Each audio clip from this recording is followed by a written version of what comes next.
My mother used to tell us stories about her grandparents would have been my great-grandparents. And she said that they were royalty, and they had the title of Von. A title of Von in Austria or Germany meant something. Of course, that disappeared. She would say to us, "You're blue-blooded."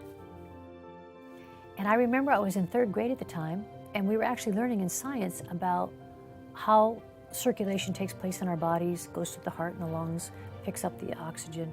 And of course, if you look at your body and you look at the veins as a child, you say, well, there actually is some blue blood going on there. Of course, when we slice ourselves open, we know when it bleeds, it's red.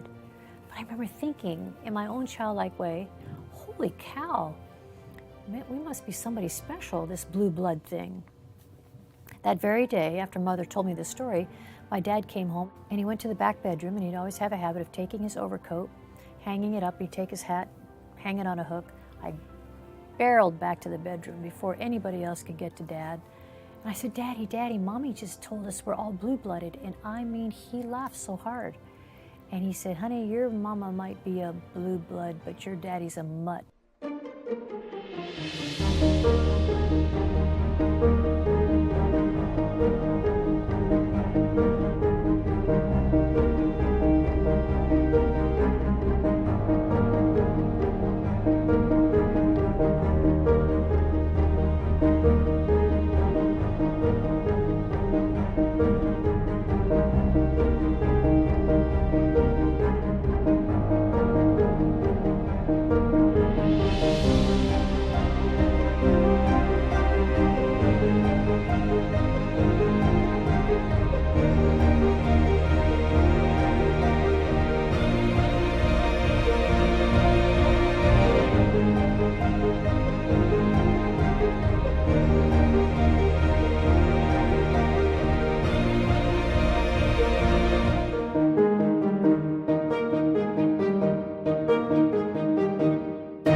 A doctor in the house? We did get a lot of attention in the 80s and the 90s. Paging doctors Rossi, Rossi, Rossi, and Rossi. Still ahead, a small town solves its own healthcare crisis with some help from a family of doctors after your local news and weather. We'll also continue the celebration with other amazing big families, including the Rossi family of 13. All but 2 of them work together in the same hospital. There are 7 Dr. Rossis in the same hospital. Paging Dr. Rossi. Then the news media started grabbing onto it because they're like, wow, it's not just Dr. Rossi working there. Now he has his sons working there, and now his daughters are there. So it just kind of snowballed as far as like how many family members were starting to work back at the hospital. The story about your family and the big family and lots of doctors is not really the story. The story here is that this is state-of-the-art medicine that is being practiced here with extraordinarily intelligent and dedicated men and women who make it happen at all levels. Well, first of all, I did not think this was possible, but he showed me. He just said, just be patient. Everything he did, he said, be patient. I have it all figured out. He was way ahead of me in everything he did. I mean, his mind was just going 24/7. This was not fun and games for the longest time. Matter of fact, she'll say it was one of the more difficult times of her life, the first 20, 30 years doing this. Listen to Mom's story, starting from when they start out with World War II, as a young couple getting married right after the war, going to Mexico, my dad learning his trade down there, coming back to this country. And so then he came back here and began his practice in Pekin. And while he was practicing in Pekin, the doctor had died here in Hopedale. So they said, you must go to Hopedale and look that town over. They need a doctor, they need a physician. Well, I didn't even know this was a town. I thought this was just a block. You know, when I pulled in here, what is, well, this is your small town. This is little Hopedale. It was a little strange for me because being born and raised in Chicago and then coming into a little town like Hopedale. He says, okay. He says, I will open an office here. He says, I know you need this doctor. And they just begged him to stay because under any circumstances, they wanted a doctor here. I could practice here, he said, but I have a practice in Pekin. He said, and I'm going to Pekin Hospital, and I'm going to St. Francis Hospital, wherever the patient wanted to go, he let the patient go. Then he had to go make his rounds at those different hospitals. So he was going to Bloomington and Pekin and Peoria. He said, I'm spending all my time on the road traveling, and I'm not making a living. I'm not seeing the patients that I want to see. They could understand that. I said, but what would it take for you to stay here? He said, well, I'll tell you what. He said, if you could build me a hospital and I could just make my residence here and stay here in one place, he said, I could practice medicine the way I want to practice it. The town sold $75,000 in bonds door to door, and Rossi himself mortgaged his home, took a personal loan, even borrowed from his mother to get the place built. He really lived his life out as being that mutt. In other words, I think my father really appealed to everyone. He was obviously a very, very intelligent man, very forward-thinking, very much a maverick. Here is this unbelievably little fledgling farm community of Hopedale, around that time about 500 people. Dad saw in them, I think, that same work ethic, that same immigrant spirit, that same simplicity. So why would my dad choose Hopedale? I don't think my dad really chose Hopedale. I think Hopedale chose my father, and the rest is history.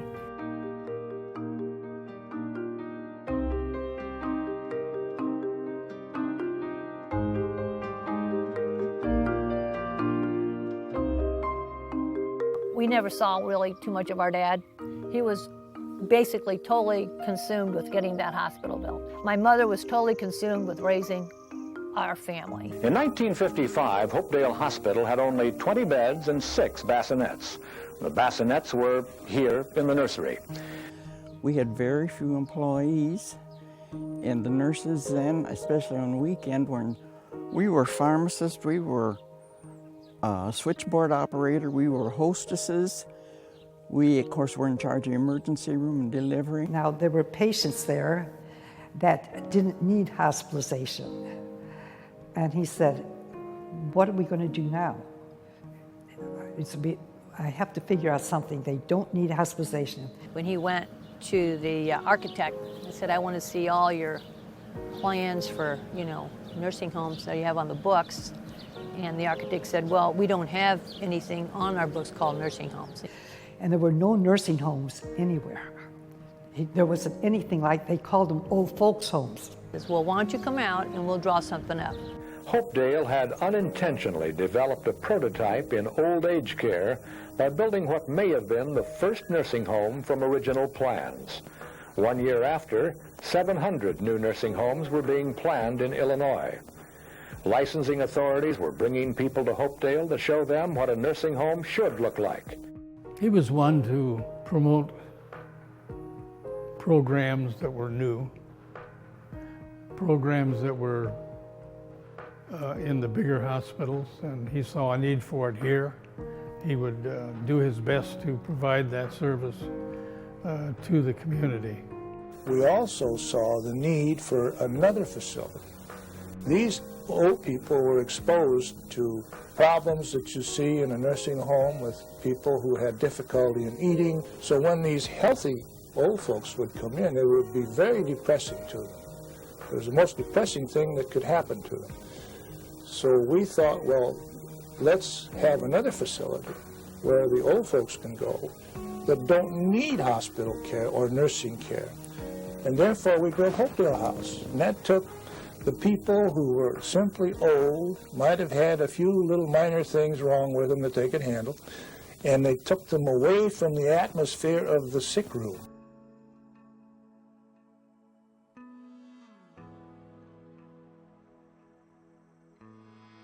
We were excluded from podiatry privileges because of ignorance, I think, primarily. And it took people like Dr. Rossi to recognize that we did have a service that was valuable to the community. Our podiatry group formed a hospital residency program, which actually was one of the very first in the country. As a result of this, other hospitals throughout the area opened up their staffs to podiatrists. He wasn't afraid to do something that he thought would help the community or the hospital or his patients. This hospital had the first cardiac intensive care unit in downstate Illinois. This little tiny hospital, which had 50 beds, and you got St. Francis with 500 beds, and we had the first one. And the reason we had it was because the internist who was working for my dad, a doctor named Ben Lazo, said, I want to show you something. Here's an article I got out of this journal about these intensive care units and how they save lives. And he showed him how to do it, and Dad said, do it tomorrow. Do it tomorrow. Set up the monitors, get the nurse dedicated to the unit, whatever. They did that overnight, just overnight.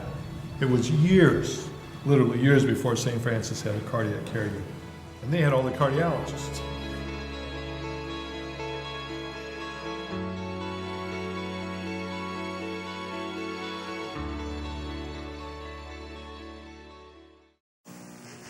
Back now, 7:44, to talk of drug addiction. When most of us think of that, we think of the young person and of cocaine, because lately that's been getting the bulk of the publicity. But we too often forget about the older people addicted to drugs and alcohol. They have special problems kicking the habit.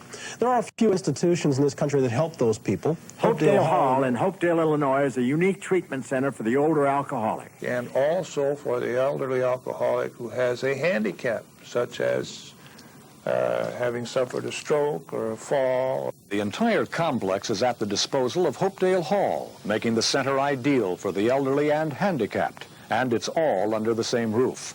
There's an acute general hospital with surgery, emergency, coronary care, radiology, and physical therapy.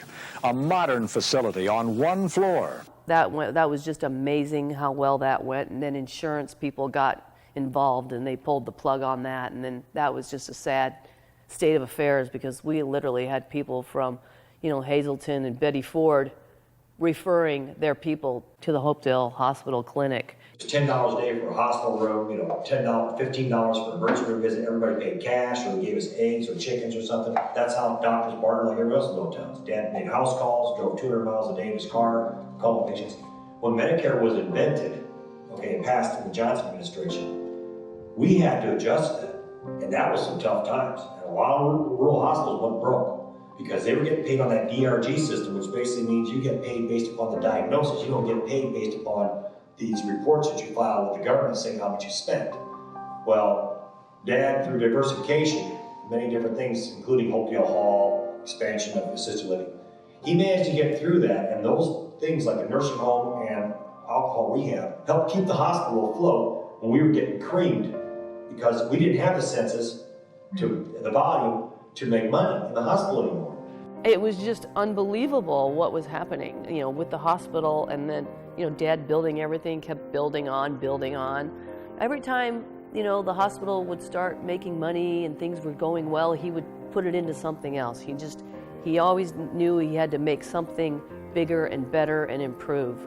And whether it was getting equipment for the hospital or making a larger facility or just more of a community, building the wonderful, independent living and the assisted living, his vision just never stopped. He actually had some outreaches to the communities around Hopedale, and he would have people drive a bus there, so it was like a mobile clinic. Manitou, not having any of their own physicians, had to rely on the physicians that came on the bus to be their doctor. So people would set up appointments to go see the doctor in the bus. And I remember it pulled up in a park beside a little brick building. It would pull up there, and then cars would be parking there. They'd all get out and walk up and go into I think it was like an RV is what it was. Of course, it pretty quick it got to where people were going all the time to see the doctor on the bus, so they ended up building a satellite office in Manitou. When I came here in 1980 and my dad was still active, my thought was to try to keep the place going and move it up a notch, which I think we did. And then when Matthew came back from his vascular training in 1990, to establish a top state-of-the-art angio suite and surgery for vascular, which really made this whole institution take off at that time. We started hiring help, training help, buying instrumentation, finding good anesthesiologists. And then when Phil came back, Matt had laid the groundwork and it just skyrocketed. And I think the issue there was just you had very, very dedicated physicians in a hospital that had the staff and the infrastructure to support them. So it really went crazy good. Violating every rule of economics known to medicine. The decisions are made on the basis of what's best for patient care, period. No hospital administration, no managed care, no HMOs here. Medicine the old-fashioned way, and it's working. When it comes to treating patients, the sky's the limit. They all, I know, just greatly admire their father and his plan of what Hopedale Hospital was supposed to be. And it wasn't, I will say, it isn't because they were pushed into medicine or pushed to come back here. It was their decision, each of them individually. Dad had just gone through a coronary bypass and was really struggling to recover. He said, I need some help, you know, and I really want you to consider coming down to Hopedale. I'd really like you to help me run the place, you know, and maybe do some pediatrics. And the hospital was struggling at that time. We weren't always here at this level.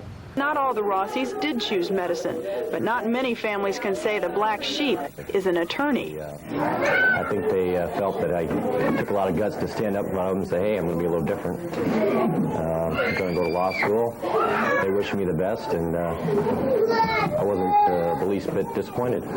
Everybody always said, well, now you have a large family, you've had the 5 brothers that went into medicine. What happened to the 6th brother? What was his problem? We said there was no problem.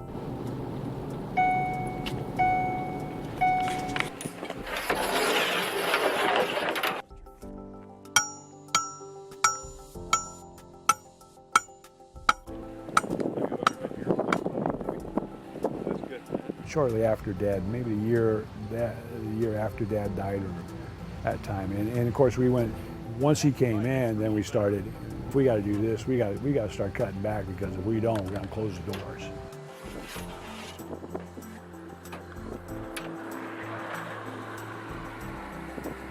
When you have the personality of my brother Al, and then you bring in myself, my wife are busy working practices, and then you bring in the next set of docs, they're all concentrated on one major factor. That is taking care of the patients, making sure they get the right tests, getting the right procedures. And we weren't looking at, well, how do you bill for that, or how do you make sure they're taken care of, and are we following, you know, the true economic traditions you need to make the place work, like my father did. And he was watching that very carefully, because that was his mindset. It became a struggle to get any of the doctors to understand the numbers game that it required to make that work. And Mark fit that bill perfectly. This is in fact true, but it's also a great metaphor. After my father died, very shortly thereafter, Mother was giving some personal effects of my father's to my brothers. Mom. And she gave Mark my dad's shoes. Same size. I think that's beautiful. And she said, I want you to have these. He said, Mom, I don't know if I can wear them because I don't know that I can fill them. And she said, wear them, it'll happen. And it did, it has.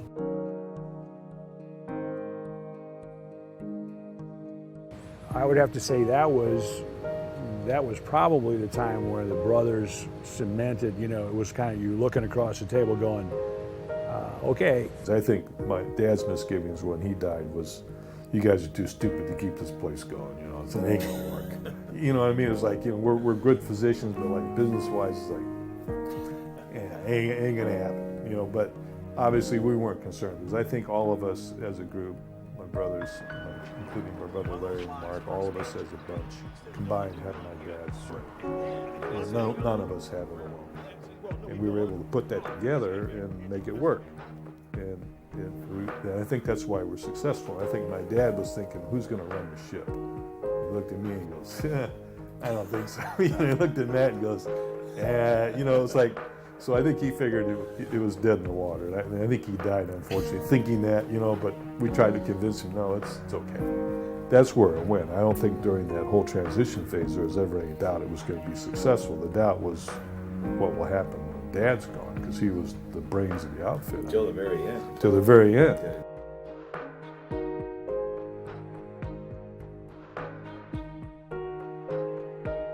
He knew we needed something, and he just couldn't figure out how we could work that in with what we had here. And after he had it all planned out, well, then he died. But what was beautiful is they broke ground as the funeral procession went by the hospital. They broke ground for the wellness center. Oh my God, they had the contractors, everybody out there like, here you go, Dr. Rossi, we got it done anyway.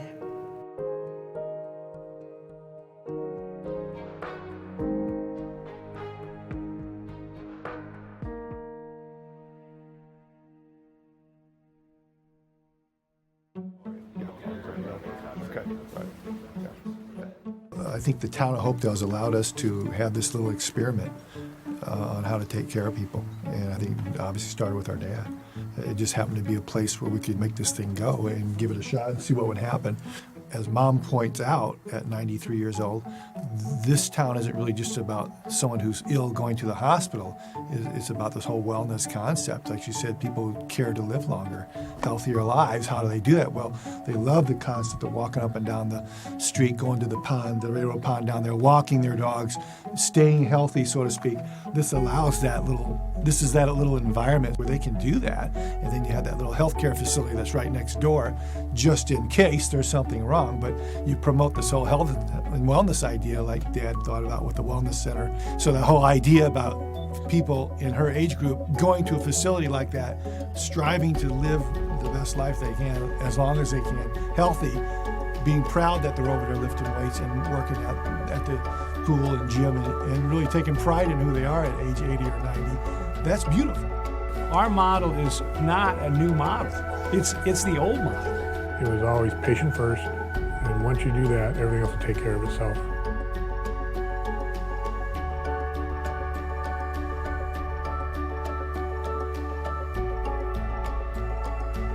Once the stimulus started here, to upgrade all the facilities, the ICUs, they're just unbelievable with the monitor equipment they have, the OR, with some of the best angio equipment, the best instrumentation and laparoscopic equipment. You would be surprised to not see this at any one of the largest institutions in the United States. Patients here aren't a room number. They love coming here and they won't go anywhere else, even if they have to drive. We have some patients that drive an hour and a half to come see their doctor here. There's probably a misconception in the world that you have to go to a huge hospital to get good care. Even though we're a small hospital, they keep up with all the new equipment, all the new trends. Trying very hard to be competitive with the big hospitals. The best technology, the most modern medical equipment that you can have, we can have that out here. We do gastrectomies all the time. We take gallbladders out. We do common bile duct explorations. We resect pieces of people's pancreases, and we can sew with very fine suture with loops if we need to. And the facility they run here is first class. The medical care that they provide to our rural area, particularly Tazewell County, is absolutely amazing. I was really surprised. Hopedale is not a very large city. Their lab people and their technicians and like in the vascular area are wonderful here. That they spend the time with you, they're friendly, and they have been very successful for me. I've had 3 vascular procedures in here in 3 years, and all of them have gone very, very well. You think you can hold your breath one more time for us? My son was a patient here, and I felt comfortable. I knew he was taken care of here. They were looking at him as a person and not just this number or not just this disease process. If you have a problem, he doesn't ignore anything. The tiniest things, he'll get to the bottom of it. Because healthcare is so streamlined now, it's all about efficiency. It's all about getting the most done in the shortest amount of time. And so it's just really causing all these communication errors, and with the whole electronic health records, that's bringing a whole line of problems. And so all these problems are coming along where in Hopedale they aren't happening because they have that whole rural setting where the doctors are there from the beginning to the end. My family's very, very passionate about medicine, and a lot of people are, but their passion kind of pushes them forward to do all these subspecialties and, you know, get this really fine craft down. But, you know, my uncles and my dad, their passion really is to kind of keep the town together and to take care of everyone in as many different aspects as they can. The fact that Al and Matt and Phil were trained in an era where family and patient care were forefront, you know, and then you learned how to be a surgeon. The education has changed. I'm just going to give you a hunch with the grandchildren coming up. There is no natural heir apparent. You know, as far as my retirement, I'm not in a hurry to retire right now, but I'm absolutely looking now to see how this might work. It's so different now with the grandkids because they all know the big medicine. They all know big hospitals. I believe that I see in the hearts of my nieces and nephews and in my children loving Hopedale, wanting to be near Hopedale. So the question remains, was this just a lovely experiment? Is it over? Every time we come back home, at least 2 or 3 people ask us, so you gonna come back to Hopedale? Like, yeah. And you know, it's always like, yeah, that's really far away for me because after med school I have at least, you know, 3 or 4 years of training at least. So I'm still at least 7 years out from ever even having the option to return. What's the next plan? Or you just trust that your dad's legacy will continue somehow. Once the brothers retire, grandkids take over, they'll find replacements.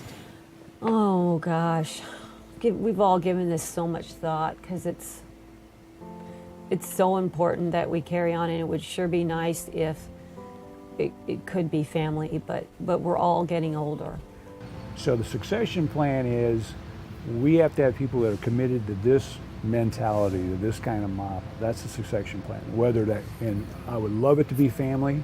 I would love to have the Rossi guys come back, but you know, some of these guys are in professions or in specialties that may make it a little more difficult for them to make this make a transition to this place. None of us, my brothers and myself, would ever tell our children when they first started medical school and got through their residency that they had to come back here, first and foremost.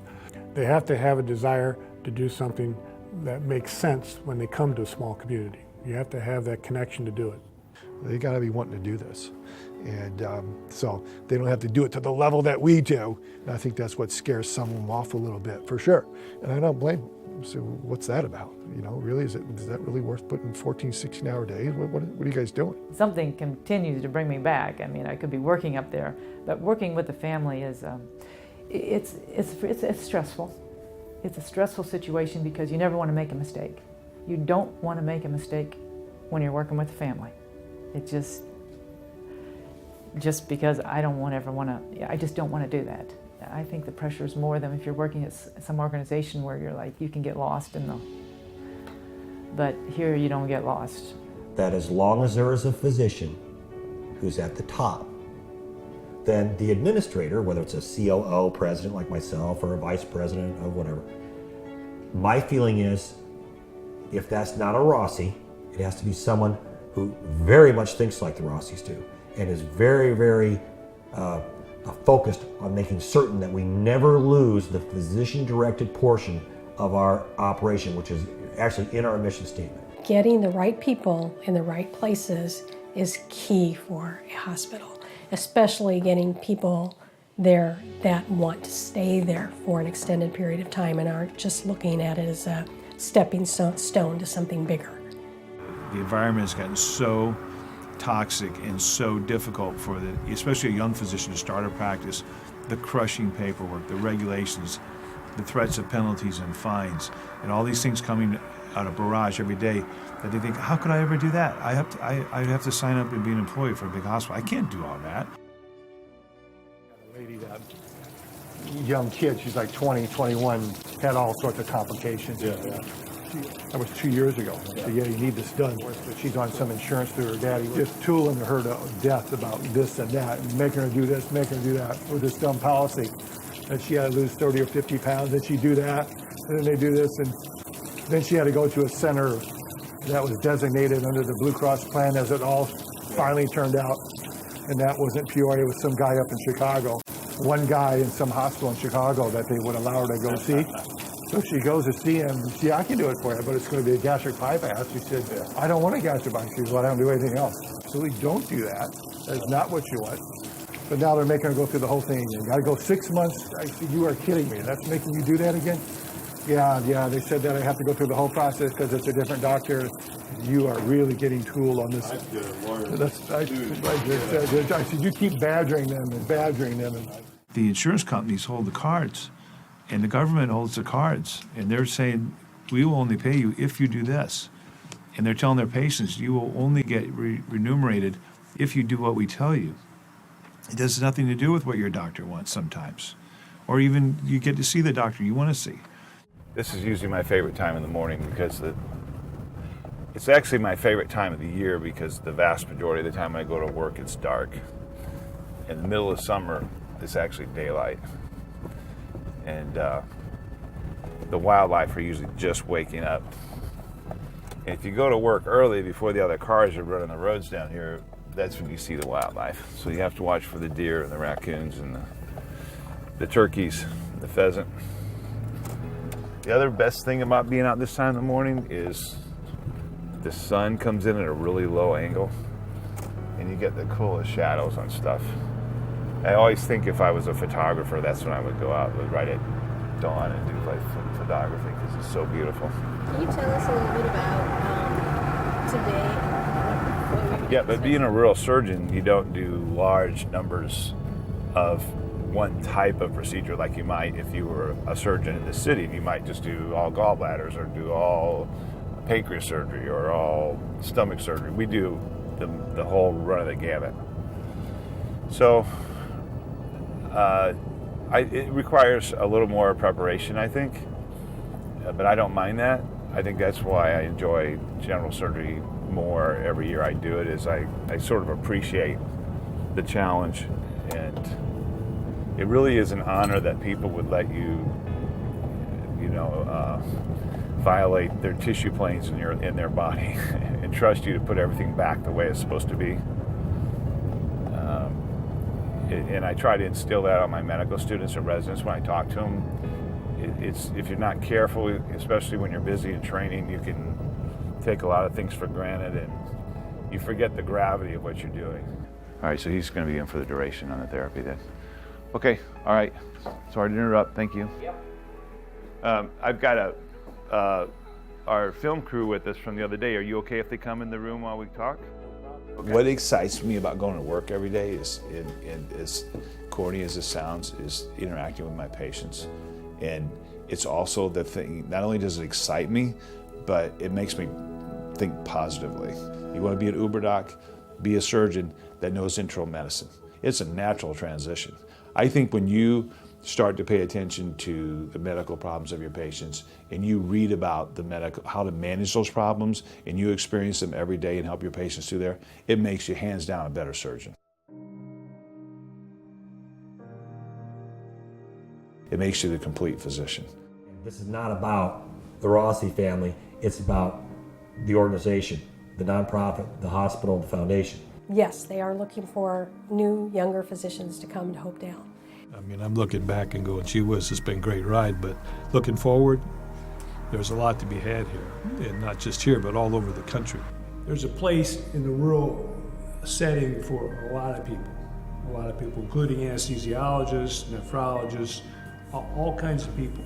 You have to be able to work outside of your specialty, and you have to want to work outside of your specialty and take care of your patients. And that's where the passion is. I think you have a lot of wonderful, compassionate physicians out there.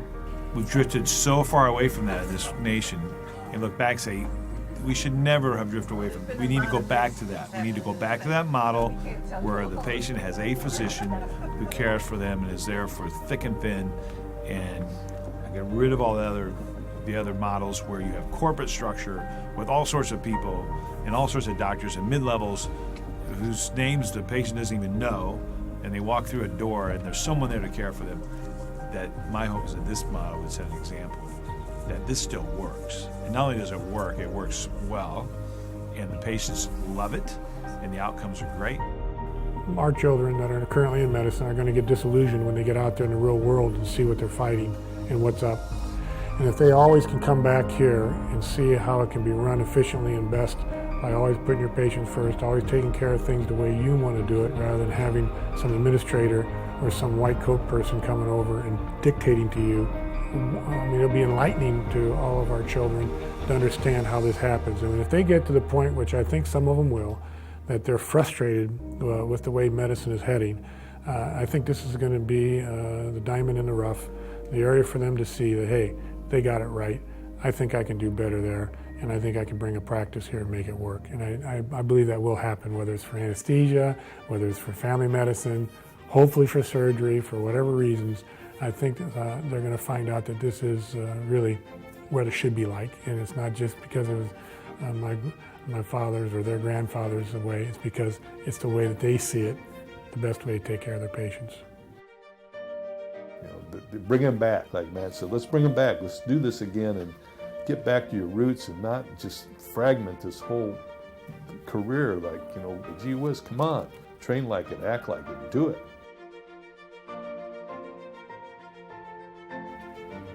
Don't fall off this wagon into some subspecialty and never use your skills.